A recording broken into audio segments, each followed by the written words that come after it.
Hey there, everyone. This is our intro to our unit, The War of the Worlds. And we'll look through the first couple slides here and get you started in your materials.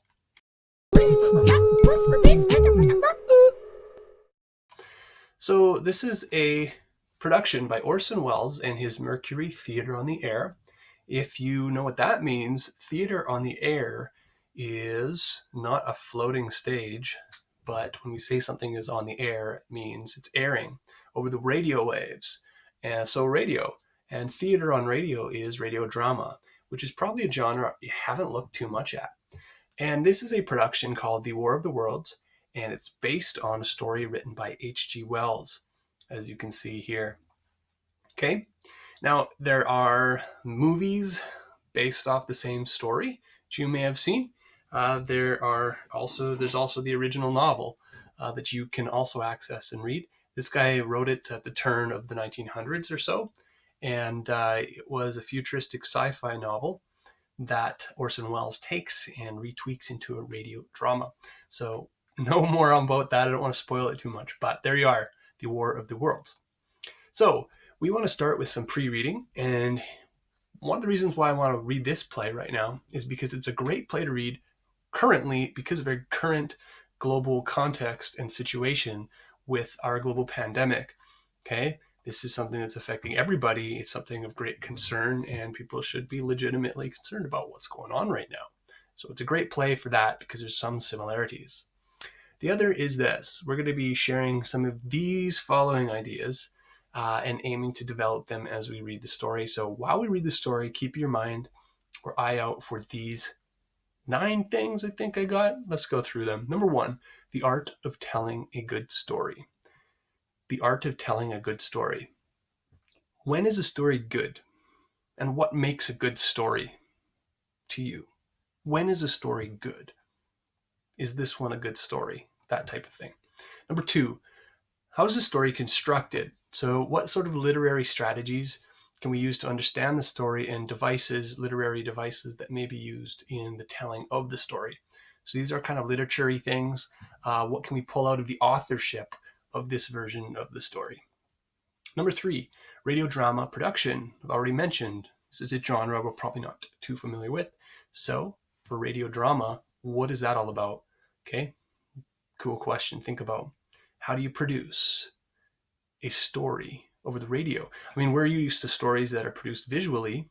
We know what that looks like in a movie, right? But how do you make a movie with just sound?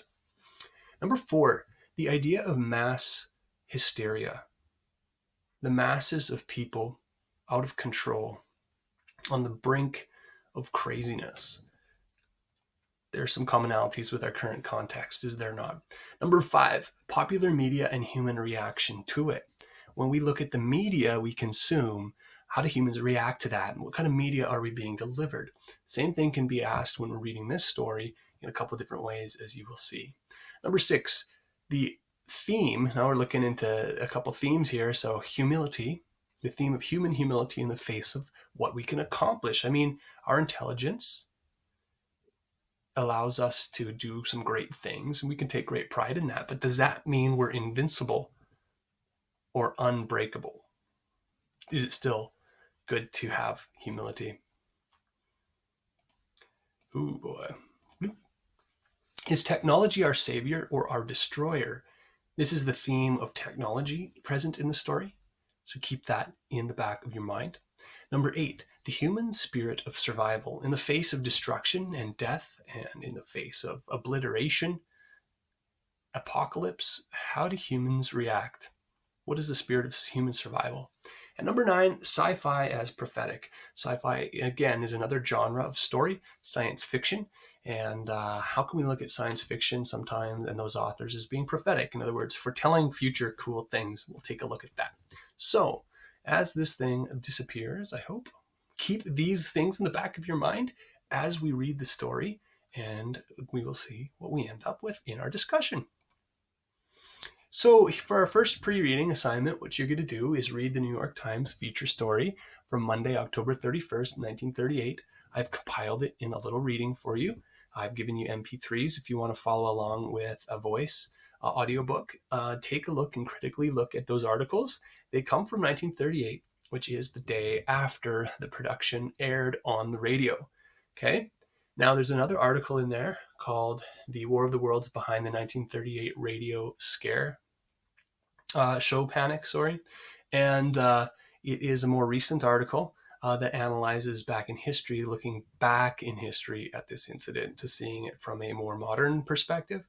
But in any case, it's neat. This story made the front page of the New York Times in 1938 after it was broadcast on the radio. And so there's a couple of things we're going to be looking at after we do the pre-reading of our newspaper. Okay? There are some questions you might want to consider, and I have given you access to the slides. There are 3 A, B, and C for you, okay? And then a little acronym assignment that we will get into as well. If you want to look ahead, by all means, the next video will be us following up with the newspaper articles as we pre-read for War of the Worlds. Take care.